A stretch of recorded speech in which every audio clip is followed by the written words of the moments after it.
What's going on, guys? Jack here and welcome to episode 112 of The Road to Glory here with FC United of Manchester. Hopefully you guys are good. Since the last episode, a few games to tell you guys about, but first things first, just want to say a huge thank you for your support lately on my channel. It really has been mind-boggling, kind of the amount of views, especially of late I've been getting. Obviously the build up to FM14, I'm really trying to step up my game on my channel. So hopefully you guys are enjoying the more consistent and regular content. If there's any videos you've missed, because I have been uploading 2 to 3 videos a day, you can check them all out on my channel. And just another quick thing is go and check out FM Stories. I'll have a link down in the description for you guys. It's a new partnership that I'm going to be working on with the guys over on that website. They're a fairly well established website, and the chances are you've visited them in the past. I've been given an opportunity by the guys Johnny and Darren over there to do some stuff with them, so really exciting times ahead, so please go check them out. You'll be able to catch this series on there, and there's also going to be a few other bits and pieces going on there, so it's an exciting time ahead. If you're not familiar with that website, I really strongly recommend you go check it out. As I said, link is down in the description. So anyway, getting on into today's episode. Since the last game, 6 games to tell you about, and unfortunately for us, another 2 defeats, and more importantly, another 2 1-0 defeats, and one of them being at home. So that said goodbye to our unbeaten run at home of, I think it's now, or it would have been about 2 years. So that's unfortunate. But all in all, it was a disappointing game. Slightly unlucky, I feel, to lose to QPR in the way we did. But at the end of the day, we didn't take our chances. They were better than us, and they got the goal that mattered. So they won 1-0 in that game. Another 1-0, 2 more 1-0s prior to that as well against Fulham and Cardiff. The one away at Cardiff was a huge disappointment. A game which we dominated for huge spells. Big smash and grab for them. There's not a lot I can say other than slightly unfortunate. Perhaps our team didn't throw their weight around enough, but ultimately it was a disappointing performance by our team, and on another day we probably would have won it. So there was those results. Fortunately, since then we really have bounced back, kicking things off with a 3-1 win away against Atletico Madrid in the Champions League. That we actually went ahead before they grabbed a goal back. Fortunately for us, we bounced back very nicely. João Jose and Lee Wright getting on the score sheet. 3-1 it finished. Good performance by the entire side, and interesting to see Bren Ranjic getting the Man of the Match award, the 20-year-old wing-back. This guy's been begging for first-team football. I've not really been giving it to him. His stats are really starting to improve, and he has improved of late. And I've kind of got to this stage now where I've got to start considering playing him every so often ahead of Luke Shaw. So excited to have him there. He's a nice little player, and good to see him get man of the match, and he actually got 2 assists in this game. So that was a good one. And then, as I said, we bounced back in the Premier League. 2 wins to tell you about, 3-0 and 4-1. First one, a 3-0 win against Stoke. Bastian Hubner, the young German, getting on the score sheet for us. Good to see us keep a clean sheet as well. It was nice that we hadn't done in the previous 3 games up until that game. And then in the most recent fixture, we won 4-1 away at Sunderland. A variety of people getting on the score sheet. Peyrard and Hubner, as you'd expect. Lee Wright, the English lad, getting another one for us. And all in all, good performance by the team. Alfredo Senior getting man of the match, despite not getting a goal for us, which really gives credit to how good he's been in the final third in terms of being a creative force for us. Obviously, I've said this like the last 3 episodes, but I'm waiting for this guy to get called up for Spain. 9 assists in 14 games really is crazy. And in my opinion, he deserves that chance. I mean, pass completion in non-competitive games of 37%. Even in the league, 80% is fairly decent for a kind of a man who plays up top on his own. And, you know, he's played well this year. So looking at our squad, today we are going into a game against Lyon in the Champions League. Just a quick showing of the group stage. As you can see here, ourselves and Lyon are both tied. The only thing keeping us above them is the fact that we drew with them in the away leg 1-1. A win today would see us finish top of our group and theoretically get us the easier draw in the next round. We do have slightly better goal difference than them as well, so hopefully we can make the most of that. And I think that would actually mean that a draw would be good enough, actually, because of the goal difference. Yeah, a draw would be enough today. So I'm not going to set up for the draw. I'm going to go with our normal style of football. Looking at the squad, still Enrique and Pereira are injured. 2 big misses for us in the centre of the park. But regardless, the team is still looking fairly strong for us in terms of kind of the options that we have on and off the bench. Rangic won't be starting today despite his performance against Atletico Madrid, but looking at our squad, it's a fairly decently kind of strength in depth squad, I suppose, in all areas. I'm not going to be starting Paylard today, give him a little bit of a rest. He's not essential in this performance, and I'm hoping that other players will be able to step up. Hubner and Lee Wright have been grabbing in some goals of late, so it should be interesting to see how they got on today against Lyon. It's not the easiest tie, but as I said, this is a game that you'd hope that we can win to really give us the easiest draw.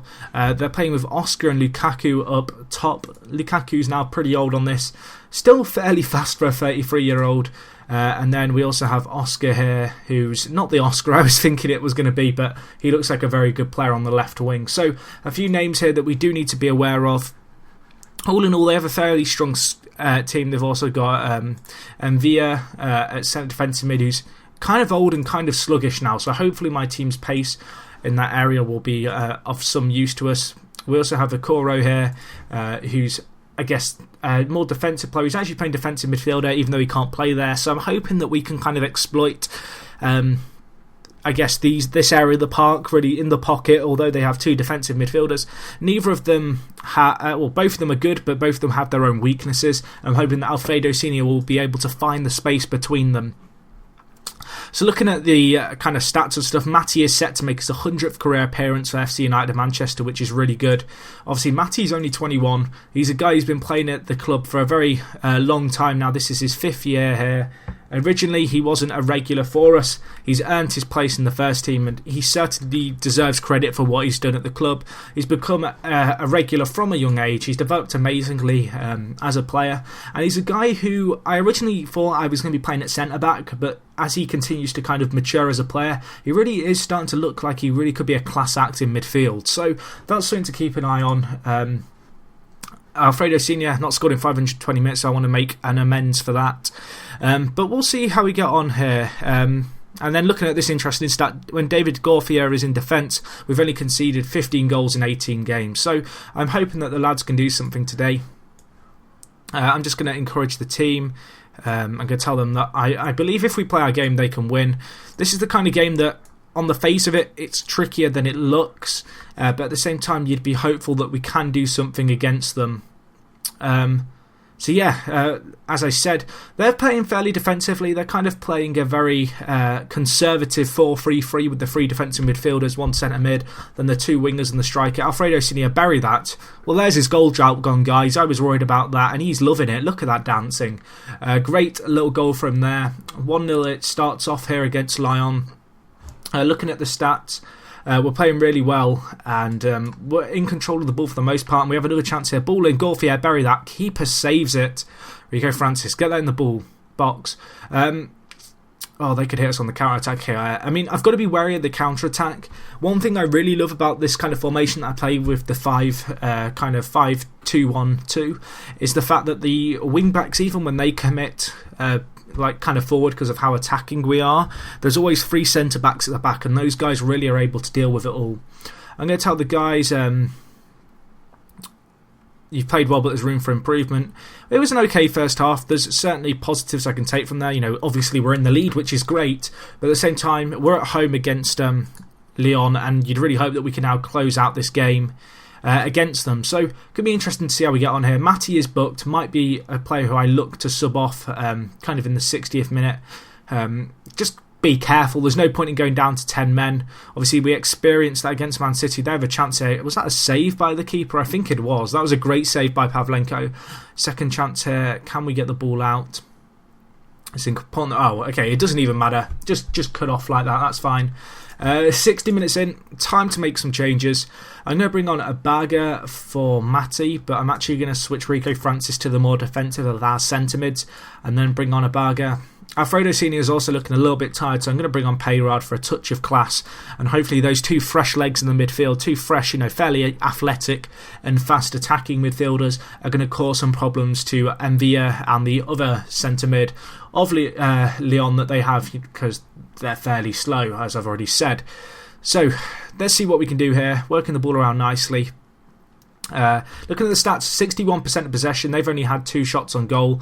I'm always kind of worried about the smash and grab when it's this kind of performance, but it's going to be interesting to see, can we exploit this space here? Payrod comes short and the centre defensive mids can't keep up with his pace, and we're now finding a lot of room in front of them, and that's a great work goal. Unfortunately, the flag is up and it will be offside, but that was a great move nevertheless. Really good performance by the players. The last sub I'm going to do is I'm going to bring off Nazarov for Roger. The reason for that being is Nazarov's booked. He got sent off not too long ago for 2 fouls, and so I don't want to take that chance again. He was a liability against Man City. Well, 1-0 up here. There's no point in going down to 10 men. And it looks like we are going to see out this result, which is a great result for us. And they missed the open goal at the end. So, great performance. Alfredo Jr. getting man of the match, which is a slightly unusual one for the centre-back. This guy's been really superb for us. Looking at his stats, you can see he's a really solid centre mid, Spanish international. He's actually in contention for the is it the European Golden Boy, or I don't know, like he's in contention for one of the continental competitions. This guy is a really weird one. He played for Real Madrid.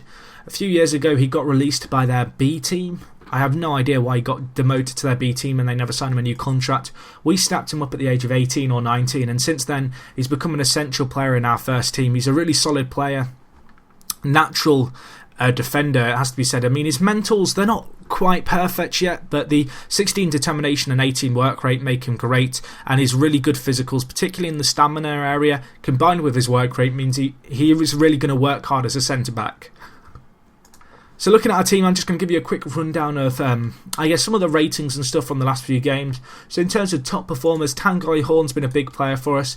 The big centre-back, the young, I say young, he's fairly young at 24, but in relation to our squad, he's not the youngest player. Tanguy Horn, experienced centre-back. This guy, I'd be amazed if he doesn't go on to become kind of France's captain, in all honesty. 18 caps at the age of 24.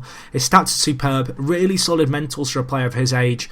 His technical attributes in the areas that a defender needs them are superb. His 11 passing and 12 technique and 12 first touch are also quite nice stats. You know, kind of unusual to have a centre-back who's that technically gifted, but he does a job there for us. Hubner in his last few games has performed really well, the young German. This guy's a great prospect for the future. As you can see, his stats really are improving across the board.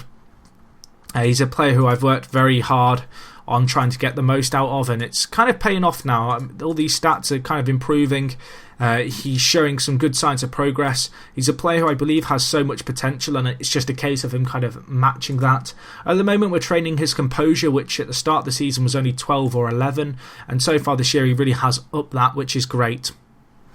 So he's improving. He's a good little poacher. 2 caps already for Germany at the age of 20. One to look out for the future for sure. Rico Francis playing well as well. The defensive midfielder, England international.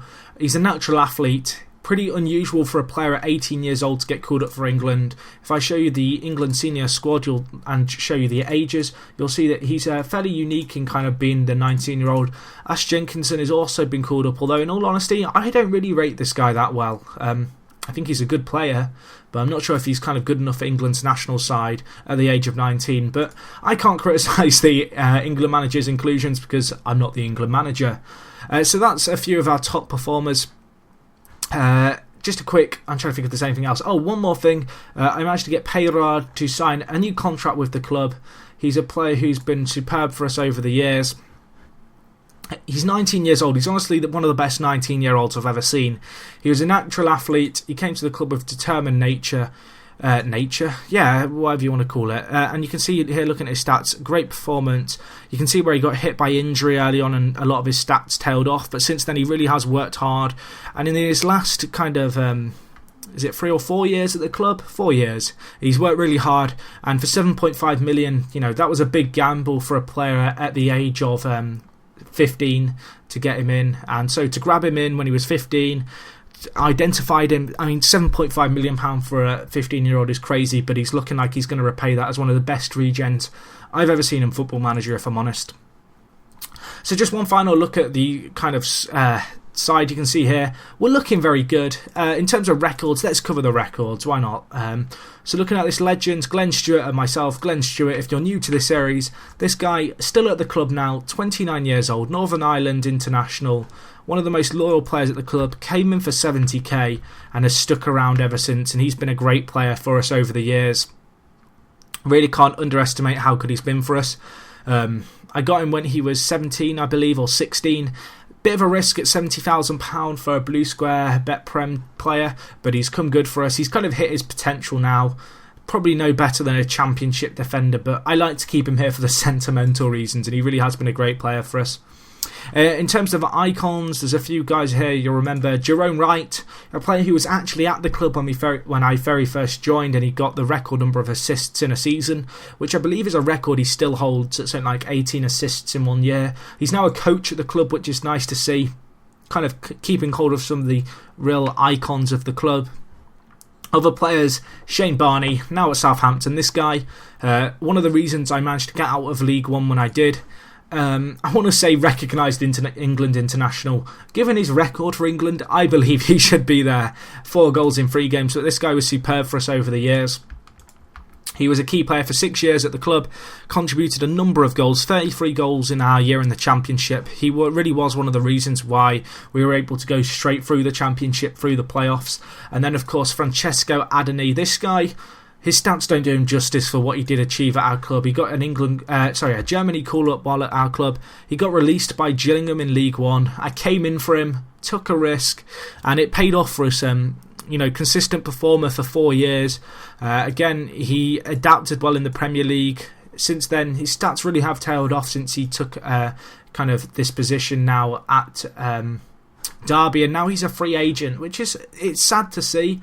And in some ways, I'm kind of contemplating signing him, but I don't want to do it. He's just not the player he once was. His physicals have really dropped off with age, which is kind of surprising for a 30-year-old. It's pretty early. Sad to see, but one of those things. In terms of favourite personnel, Barbosa, captain of the club, Brazilian, a guy who's been here he's been here since the beginning, really, in terms of our Premier League dominance. £14 million are paid for him. Big risk at the time. Since then, he's gone on to be a very solid player for us. He's never quite reached his potential, and this year he's been ousted out of the first team, which is sad to see. Last year he did make 23 appearances. Certainly not a bad player, but I have so many great prospects in the final third that he just hasn't got the run out that you'd hope he'd get. And I do have him transfer listed just because he's a player who I do feel I can afford to sell now. So, a few more players that I'll just run through quickly. Here we have Jorge Benitez, legend at our club. Went to Real Madrid for 40 million 4 years ago. A player who I bought in for a fair bit of cash. Took a gamble on, managed to get 40 million for him. Probably one of the best kind of deals in terms of getting him in and then selling him on for more. One of the world's best centre-backs. I mean, if I compare him to Tanguy Horn, who I believe is my best centre-back, you can see Tanguy Horn and him, they're fairly evenly matched. Tanguy Horn, better speed, better physicals, but Benitez is just such an amazing natural defender. It was unbelievable. His mentals were great for his age. Can't underestimate his influence during his time at the club. Here we have João Jose, big target man. This guy is Barbosa's international strike partner. It's a partnership that's never really got going at our club. He came in for £1.8 million, and since then he really has been kind of an important player in our first team. Featured regularly despite his young age, and really earned himself a spot, I guess, among the favourite personnel.